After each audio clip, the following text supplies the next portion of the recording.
ഓം ശ്രീ ഗുരുഭ്യോ നമ. വിജയരഹസ്യത്തെക്കുറിച്ച് മക്കൾ ചോദിച്ചപ്പോൾ അമ്മ അരുളി, ലോകത്തിൽ രണ്ടു തരം മക്കളെ കാണാം. ചിന്തിക്കാതെ പ്രവർത്തിക്കുന്നവരും പ്രവർത്തിക്കാതെ ചിന്തിക്കുന്നവരും.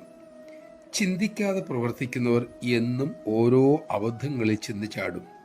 തനിക്കും മറ്റുള്ളവർക്കും സമൂഹത്തിനും നിരന്തരം അവർ പ്രശ്നങ്ങൾ ഉണ്ടാക്കിക്കൊണ്ടേയിരിക്കും. രണ്ടാമത്തെ കൂട്ടർ, അതായത് പ്രവർത്തിക്കാതെ ചിന്തിക്കുന്നവർ, അവർ എല്ലാ കാര്യങ്ങളെയും കുറിച്ച് വിശദമായി പഠിക്കും, ചിന്തിക്കും.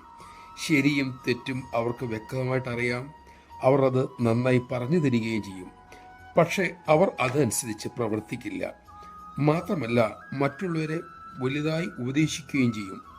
ഇങ്ങനെ പ്രസംഗിച്ച് നടക്കുന്നത് തൻ്റെ അസുഖം അകറ്റാൻ മറ്റുള്ളവരോട് മരുന്ന് കഴിക്കാൻ പറയുന്നത് പോലെയാണ്. നമഃശിവായ. പറയുന്നതുപോലെ പ്രവർത്തിക്കാനുള്ള മനോബലം നമുക്കുണ്ടാകട്ടെ. അതിനായി നമുക്ക് അമ്മയോട് പ്രാർത്ഥിക്കാം.